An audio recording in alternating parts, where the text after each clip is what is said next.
Hello and welcome back to E-commerce Uncovered. I'm your host, Matt Lady. I'm back at it again with another episode of the show. We have Daniel here from Mint Marketing, and he also is a partner with Spudsy and some other stuff. There's a lot of stuff going on, and he's here to chat up all about common mistakes in the beginning of the brand process and also setting yourself up for a brand exit acquisition. Daniel, thanks for coming on. How are you doing today? I'm doing good, man. Thank you for having me on. It's good to chat, good to catch up. Looking forward to hopefully dropping some insightful information. You bet. Yeah. So, what are some you've been a service provider, you've run your own brands, you've been inside and out.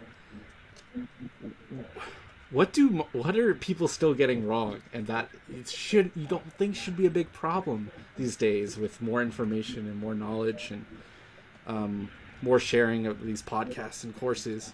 What are some still challenges you're seeing from brands in the early days, sub $1 million in revenue? Yeah, great question. I think the thing that supersedes any of those questions is what's the ultimate goal? Are you starting a brand because it's a passion project? Are you starting a brand because you want to sell it for a huge multiple? I think, one of the great things about there being tons of information is there's tons of information, but it can confuse you. It can misalign what your expectations and aspirations are with, well, somebody else's. And therefore, if you follow somebody else's path around how they've done things, does that ultimately align with what you're looking to achieve? So I think first and foremost is really understand why you're doing what you're doing. Different people enter launching a brand at different stages. Maybe it's a first time founder, maybe it's your third or fourth brand, you've sold a couple of others. The challenges are going to be different in some ways based on your background and based on what it is you're looking to achieve. I would say, if we're tailoring this maybe more for first timers or people who are doing this and they're still in that kind of early stage, I would say there's a lot of angles that you've got to look at, right? When you're running a brand, you've got to think about your inventory, your financing, you've got to think about the marketing aspect. I kind of always encourage, and my approach has been build a really solid foundation first. We all want success quickly. We all want to be running. There is a walk, crawl, run aspect to everything, probably in life, right? Unless you're some genius, talented person who can just do things out the gates. I certainly am not. I think like I said, understand what it is you're trying to achieve, and build a solid foundation. Now, for a brand, what's a solid foundation? The things that are going to help you down the line are how you set things up from the beginning, right? Thinking about the partners you're using, the vendors you're using, your margins. If you're sourcing a product from this place, is that sustainable in the long run? What does that look like? I know that's kind of thinking ahead, but those things can trip you up down the line. So I think when I talk about solid foundation, it's really the back end of the business, and is that feasible as you start getting into some of the things like marketing and paid media? If you've got a product that's 20% margin, okay, that's it. Is that scalable when you start applying paid media? And so I think take your time to really understand the foundations of a brand that allow it to be scalable and sustainable in the long run. And then don't rush into things trying to scale too quickly. I always think having an element of testing kind of low barrier to entry ways of trying to find product market fit, whether that's even hyper local strategies, like getting samples out to people and getting client feedback or customer feedback, whatever that might be.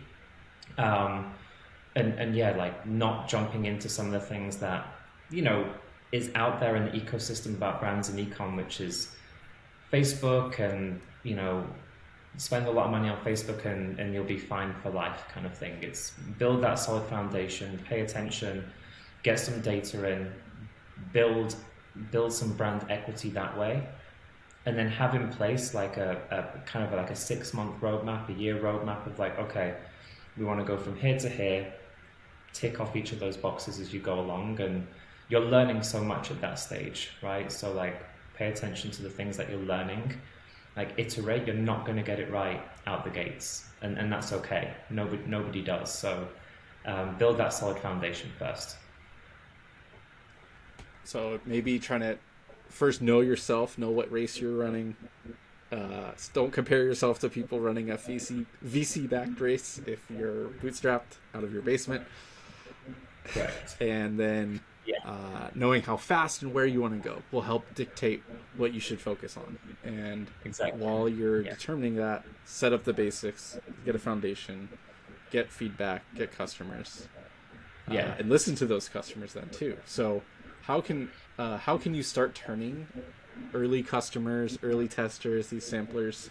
How do you start cultivating a sense of community? How do you can't create one, but how do you help guide the formation and growth of one as from a brand perspective to customers and these people that own your products but maybe aren't in the brand the same way as you are day to day? Like it's for Yeah. them, but it's your brand. How do we start to think about community in that kind of aspect?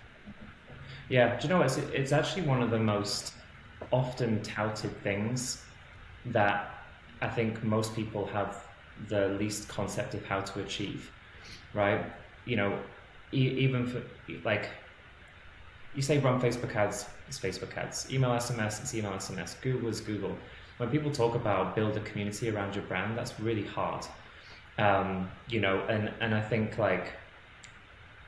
there's things you can do, but what I would also say is that sometimes it's a bit unpredictable, like depending on the type of product you have. And I think, you know, can you build a community around some verticals easier than others? Yes, you can. I think some brands lend themselves more to that community based, like real part of it, you know, more than others. But I think like turning early customers into kind of adopters and a voice for your brand, whether that's as simple as, you know, having them be affiliates or, you know, actually communicate about the brand, like turning them into actual brand loyalists. That's something you can do. But at a very base level is, and this is what I talk about, like a foundation of a brand is when they purchase from you, what's your secondary touch point with them? What's your third touch point, your fourth touch point? That's some of the foundational stuff that I'm talking about. You know, there's more tactical stuff that you can do within that, which is, you know, like have surveys with them, you know, like get their feedback, make them feel like they're part of what it is you're trying to achieve. Like, what could we do better? That buys them into the brand. I think like part of it as well is being willing to be a bit more human as a brand, and not be kind of like, you know, like, oh well, you're just an aspirational entity we can't touch. We like your product, but we don't really coexist in this world. So I think a lot of it also just comes down to the language that brands are using and how they communicate post like an initial purchase touch point. Yeah, that's so funny you mentioned that, and I think it's a hot topic right now as iOS 14 is destroying our ads, iOS 15 is destroying our email, and some of this is said in jest. But everyone starts throwing out own channels and community and media and just build a media arm and build a content Yeah, arm of your brand. It's like it's so yeah, hard to just pivot all of a sudden and do all these things all at once when you're yeah. small and bootstrapped. So It definitely is, and you know, you can't force a community.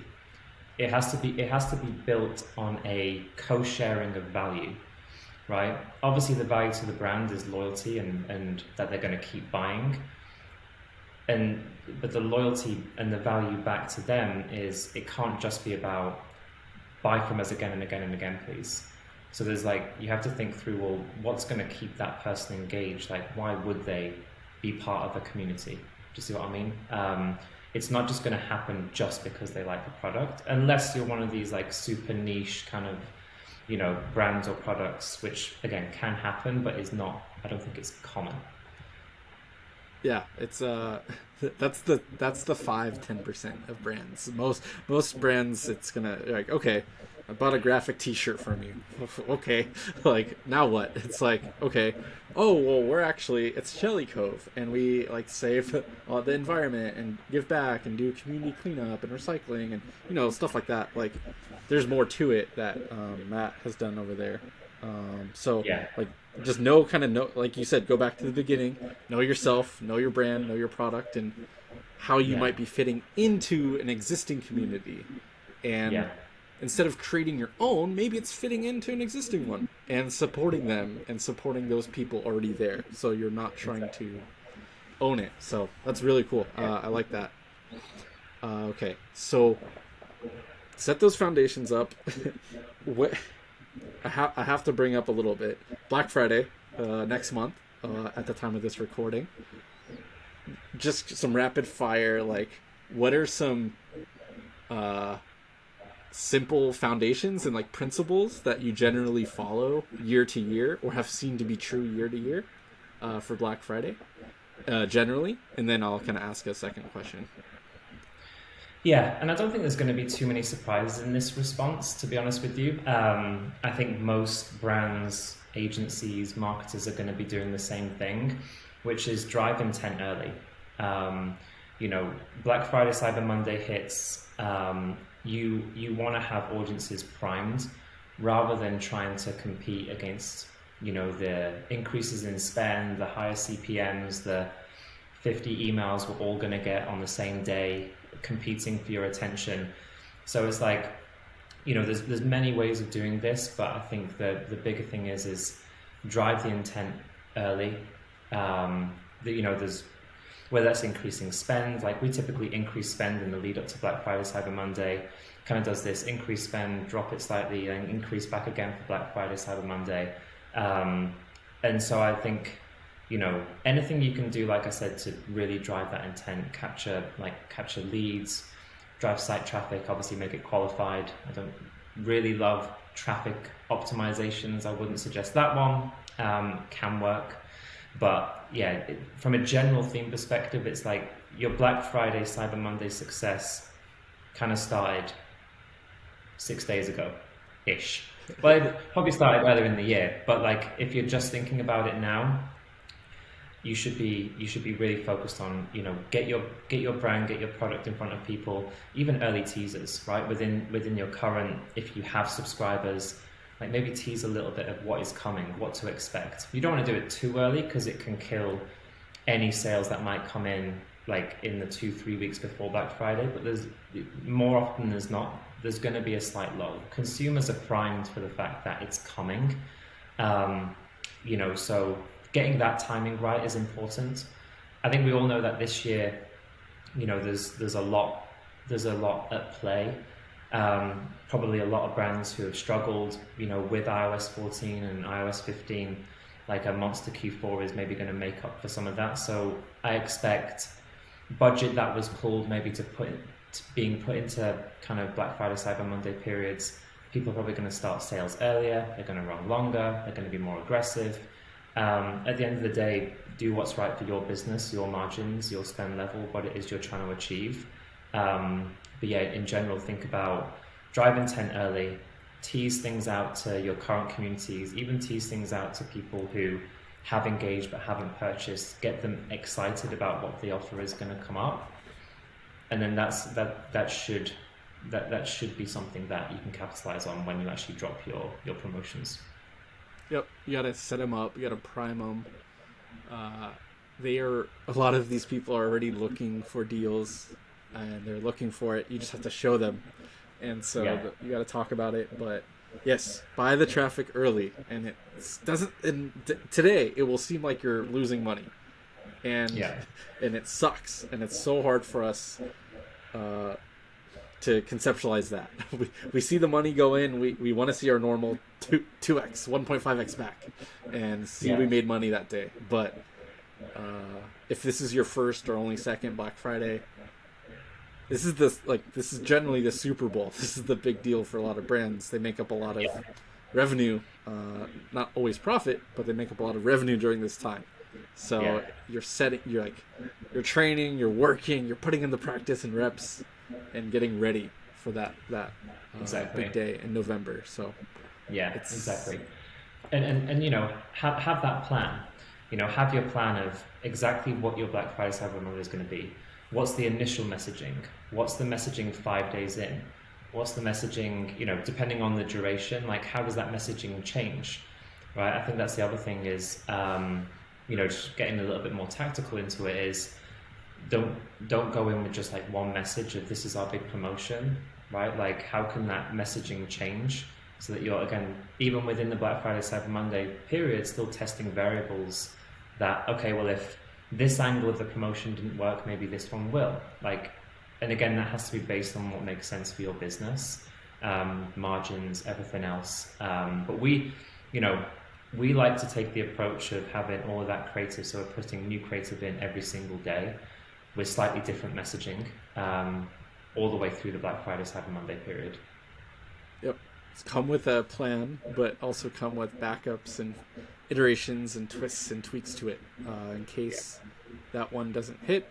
There's some problem with the site, inventory didn't arrive on time, and then you can't promote that product anymore. Something will likely go wrong or astray, so be ready for it. Okay, got it. That makes sense. And I think last thing here for Black Friday and holiday time, and what sort of brands or situations have you seen where the Black Friday isn't that big for them, but maybe Q1 of next year is because they're health and wellness? Like, what are some other examples where you're like, is Black Friday right for me? Like, what is it not for me? Is there any tips or insight you can share on who should choose to be in Black Friday versus not? Yeah, I mean, I think ultimately choosing whether to be part of it. Yeah, I mean, I've definitely seen brands who have been more kind of on the, that we've worked with that have been more on the premium side, who have just not wanted to compete during the craziness of Black Friday, Cyber Monday. Maybe they don't need to, like, yes, they could probably drive a lot of revenue, but if you've had a strong year, do you have to? If you've been profitable and driven growth and you're actually in a good place from a revenue standpoint, like, it's not mandated. You don't have to do a Black Friday, Cyber Monday sale. It's like if you aren't struggling to sell your product at full price, then you could keep that maybe to just the loyalists. Maybe that's a way of like building community. We'll give your current customers like a bit of an incentive, but then you don't have to go out and compete with that net new customer acquisition and sacrifice your margins just because it's Black Friday, Cyber Monday. So again, that just comes down to aligning with like knowing your brand. What is it you want to do? What makes sense for the brand? So we definitely have brands who haven't participated in Black Friday, Cyber Monday. They capitalize on their brand birthdays and different ways of promotions. Frankly, we've worked with some brands who straight up don't do sales, right? From like a new customer perspective. They do a lot within their existing customers in terms of adding value, like first access to new drops, stuff like this. So I think sales are a tool that a brand can use.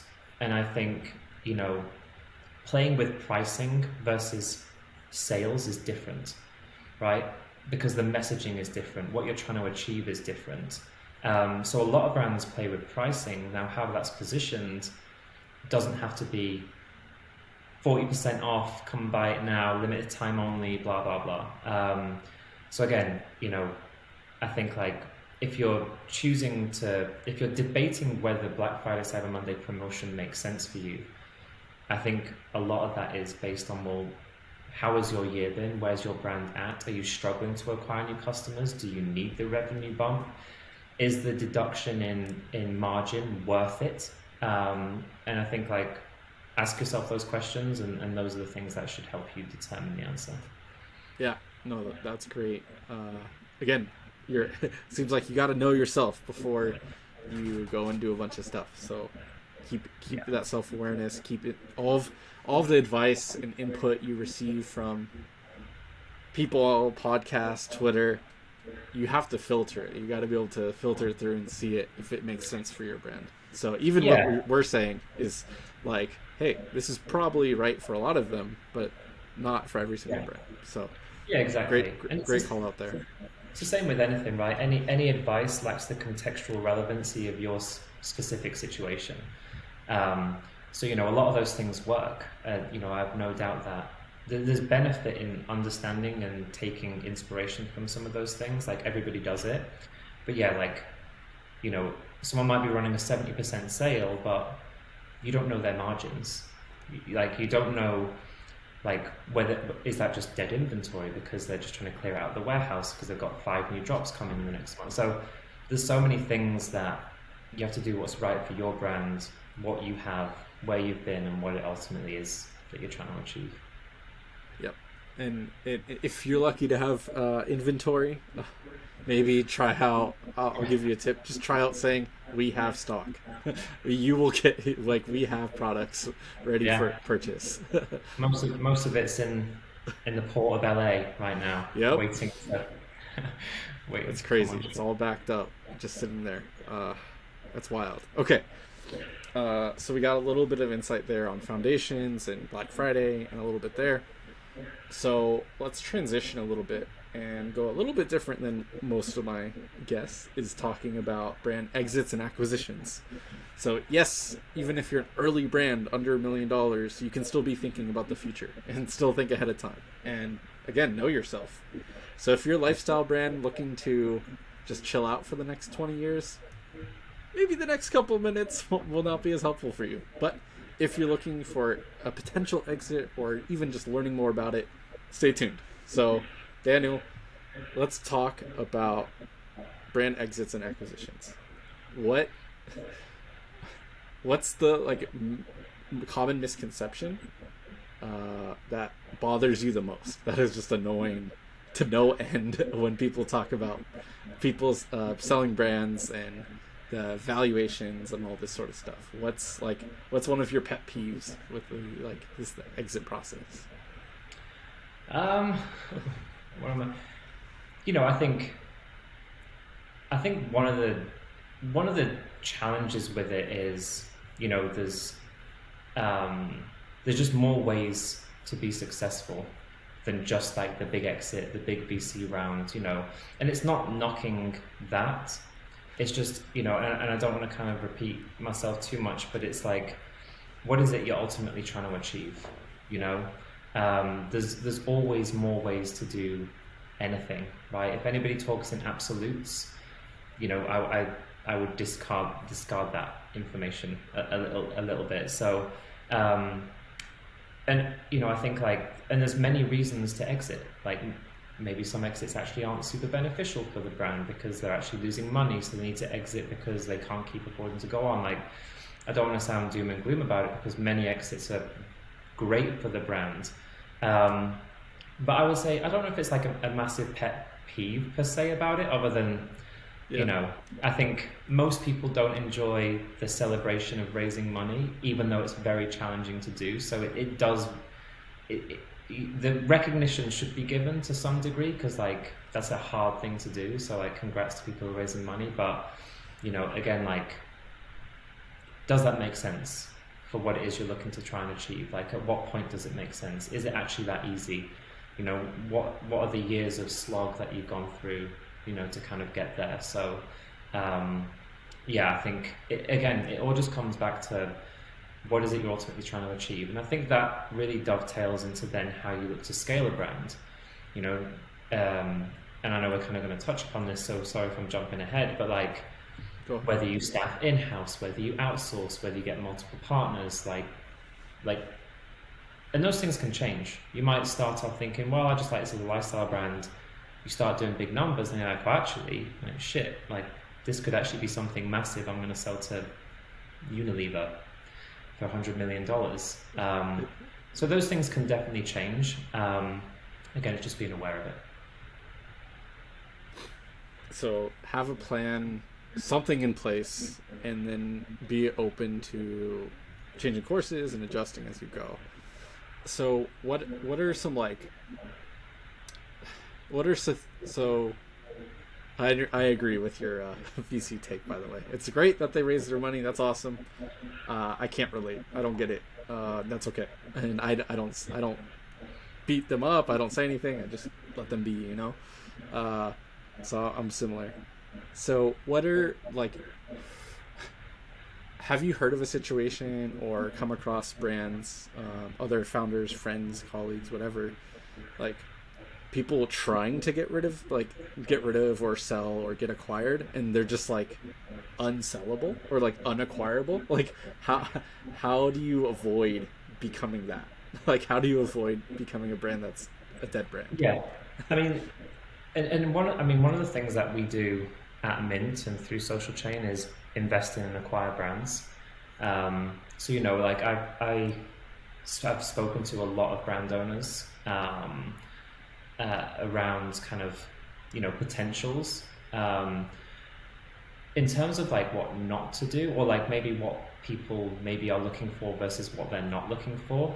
I think for us, like some of the more foundational things is it comes back to what we're saying about early stage, like what's the margins, what's the sustainability of inventory, like where's it coming from, how robust is that ecosystem, like who is in the business from a full-time employee perspective versus who is assisting from an outside perspective, right? So I think a lot of those things are important.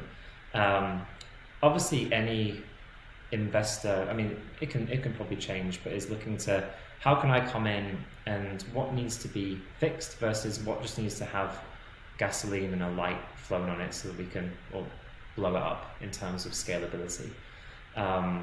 So I think like what not to do is have a poorly economically managed business on the back end. No amount of like money or marketing expertise is going to solve a bad product that doesn't work with poor margins.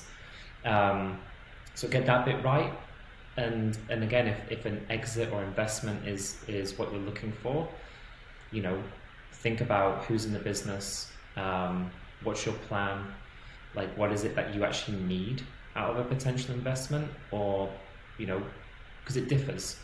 And actually, like one of the common things I actually have found in having conversations with some brands, not all, and it's okay because a lot of people are figuring it out, but like what do you actually need investment for? Like sometimes the default answer is marketing. That's pretty broad in terms of a response. Yeah. It's funny. It's like, oh yeah, I need more money for marketing so people can find out about my products and buy them. But then if you're only spending more money on marketing, that you can burn through that pretty quick trying to grow and scale and catch up. And do you have the inventory to support it? And if you come in and triple your marketing spend, like what does that do in terms of, okay, you've got to then order triple the inventory, what's the time that it takes to get it? Does that change the amounts you're paying because your minimums are higher? Like, do you have enough warehousing? Do you have staff? That's going to increase your customer service. Like, do you see what I mean? So early stage infrastructure and thinking about how that scales as you scale. Yeah. And maybe, so what are some other things people might think of instead of just marketing if they're looking for investment or assistance like that? Does it really just vary depending on the brand? Like, are there other things they can be looking for? Is it like, oh, I need more money to hire, I need more money to invest in research and development for product expansion, and like adding more stuff? Is it just too varied? Kind of depends. I think there's common themes. There's inventory, there's marketing, there's back-end infrastructure, there's research development. Doesn't typically come, staffing is a smaller part of it. Most brands that we've spoken to, or I've spoken to specifically, actually, they're founder-led. They're probably working with agencies or freelancers. So it typically is more like product development, inventory, and marketing are the most common kind of areas, which makes sense. Yeah, they're most common and because they're typically the most expensive and most important, so to speak, in terms of capital. So, okay, that makes sense. If I'm looking to get acquired or looking to get my brand invested in, what's the starting process look like? How long should I expect it to take? Give me some parameters around that. How do I start? Who do I talk to? How do I begin? Yeah, I would start by talking to maybe other brand owners who have been through the process. I think everyone's on Twitter. Well, everyone. People are on Twitter, LinkedIn. You can get access to people who have been through the process, and I think, there's always somebody who has more experience than you in everything that you're doing. And so I think first and foremost, maybe talking to other brand owners who have been through the process is a great starting point. Maybe researching your vertical, what other exits have there been, in what time frame, how have those multiples changed, like do some research on those companies, like what has their trajectory been in terms of how they've got to the point of exit. So I think like asking those questions and finding people who might be willing to kind of like impart some valuable information and knowledge. In terms of like then how to start scoping out people to buy you, I think again it's networking. It's the power of your network. I mean, with Spuzzy, we raised money, we went through it of trying to find investors. Like you have to put in the work of reaching out, making connections. That's why networking really is so important. There are a lot of people out there willing to help and impart information. But you have to be the one willing to also reach out, shoot your shot, do the DM, do the LinkedIn message, whatever it might be. There's, until you have that network that you can tap into, there's no quick way to get it. You have to be willing to put in those reps. So put in the reps, outreach, kind of figure out, ask other people who've been through it. Okay, so when I start, should I expect money into my account in 3 weeks? Should it be 3 months? Like 8 months, 12 months? Start to talk to me about typical processes, and like depending on the round or like this sort of stuff, like maybe these brand owners and myself personally aren't super in the weeds and know all these terms. So like just start pointing us in terms of like duration and that sort of process of how long it might end up taking. Yeah, and I know I will add more clarity behind this. It does depend. So sorry, that's the most annoying response. But it depends whether you're looking to raise from angel investors or whether you're looking to raise from VCs, whether it's the different stages of where you're at, Series A, whatever it might be. Like there are a lot of differences, but like for first time, I think you're going to have a lot of conversations that don't turn into something, even if there's initial intent. Like people like to talk, and that's okay. I would also say it can happen quicker than you think, but in my experience, and then I know this is not brand, but like from an agency perspective, it took a lot longer than I thought, which is I think just good going into that process. Like and the what's the phrase, like it's never good to be raising money when you need money, right? Like try and get ahead of that curve. Like if you've got 2 weeks to try and raise money, else your business is going to go bust. Like don't be in that situation as much as possible. So again, like having a plan of, okay, well, we have this in 6 months' time, we're thinking about this. Like you should start having those conversations now, because you don't want to be in a place where, like I said, you've got a ticking time bomb of kind of cash flow that then puts you in like a sticky situation, because you might get lucky and things happen really quickly. But again, what I'd say is like a due diligence process. If you're a small brand with not much complexities, that could happen really quickly. If you're maybe a larger brand with more complexities, more partners in the business, like the due diligence process is probably going to be a little bit longer, which can then delay ultimately closing deals. So a lot of factors. A lot of different factors and a lot of different things involved. That makes sense. So, how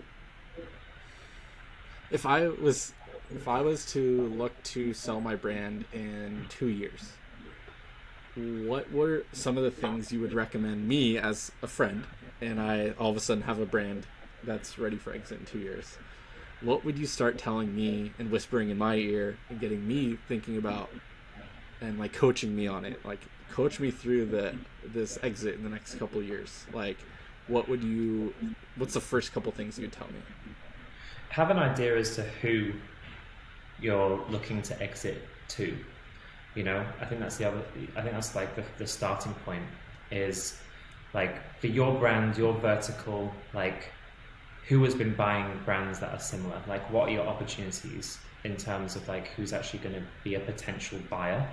And then do some research around like what they look for, the types of brands that they have acquired. Like, you can find common threads and trends into whether it's like a VC firm looking to fold it into a broader portfolio and just running, or where you're trying to sell a supplement brand into a larger supplement brand because it opens up their SKU range. So I think first and foremost, like have an idea or a plan or an aspiration as to like who you actually are looking to exit to.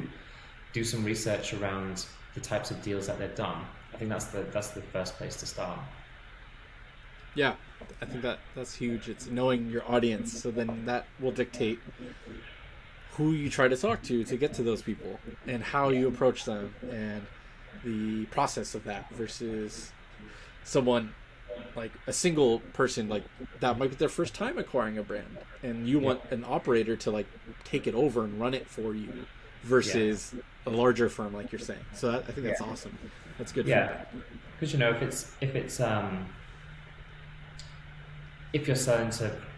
if you're looking to sell to maybe a firm that manages multiple brands and they have an in-house performance team, like that can dictate, well, do you need to build out a full in-house team? Does that make sense? Can you leverage freelancers? Can you leverage agencies to get you to that point? Because then when that potential acquisition is being looked at, they're not thinking, well, you've got an OPEX of 100,000 because you've got a social media manager and a this and a that, and that can change your valuation, right? So, I think that starting point of knowing to some degree, and it might not ultimately be who you end up selling to, right? Because of who actually wants to, but starting to map out how you look to build the company would be the kind of secondary point. Got it. Yeah, that makes a lot of sense between the in-house team versus hiring out and looking ahead. So knowing how to adjust your roadmap to fit into that potential partner's exit. Yeah, that makes sense. Okay. What, having been around the process, having been through the process on the agency side too, what's something that was like absolutely surprising or shocking or took you aback the first time that it happened? And you don't have to get too specific, but if there's one piece of the puzzle or a detail that you're just like, this is part of this deal, like what, I kind of want to just hear a little insight on that. The way lawyers talk to each other. What do you mean by that? That's probably one of the most surprising. It's brutal. I'm like, just be nice to each other.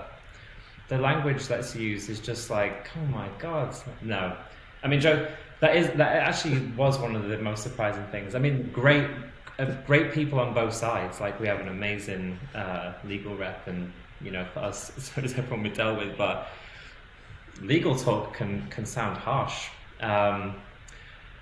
So I mean, outside of that, on a more serious note, I think I don't know if anything necessarily surprised me other than frankly my lack of knowledge around the process. But then when you're doing things for the first time, even though I've done my research, like you, there's some things that you can't prepare because it's nuanced to your situation. So like I think being like having good people around you that have been through the process before is really, really crucial. Like without Matt, our legal rep, without like our financial advisor, like I would have very much not known some of the right things to do probably. Like I knew what I wanted to achieve and what I wanted to achieve, everything else. But I think like having a team around you that you trust, that has your best interest at heart, that has maybe done this before, has insight before, like, and being, you know, I was super okay with asking really dumb questions because I wanted to understand everything along the way. You know, at the end of the day, it's your company, you've built it. You know, I think it needs to make sense for you, but then having people who can advise you and help you understand all the different parts of the process is really beneficial. And I was maybe, no, I wasn't surprised by it, but like the level of intricacy that, I mean, from an agency perspective, frankly, that went into it was maybe more than I would have thought. Yeah, I think that's great, and I think that's a good way to start wrapping up here. But wanted to point out that just don't you worked so hard on this brand. Probably it's been years in the making. Don't just slack off before it's like you're gonna cross the finish line, cross the end zone, get the touchdown, get it recorded, and then chill out.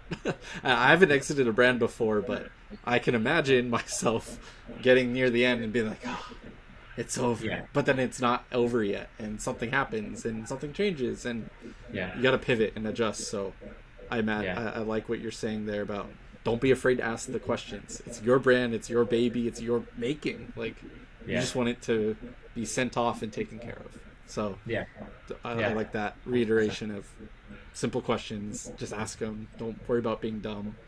Yeah. No, if these people that you don't know are going to judge you, that you don't know and don't really care about them anyway. So it's like, just ask the questions. Cool. Okay.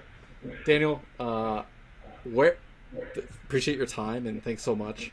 Where do you want to point people to if they want to talk to you, they want to work with you, they want to learn more about what we talked about, all that good stuff?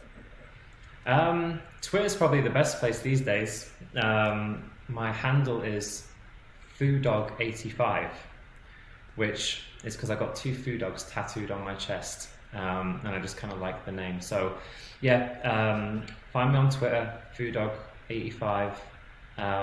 Always happy to chat with anybody. Drop me a DM, whatever. Would love to connect with people. Awesome, man. Well, appreciate your time, and everyone else, thanks for tuning into the episode, and I'll catch you next time. Thanks, Matt.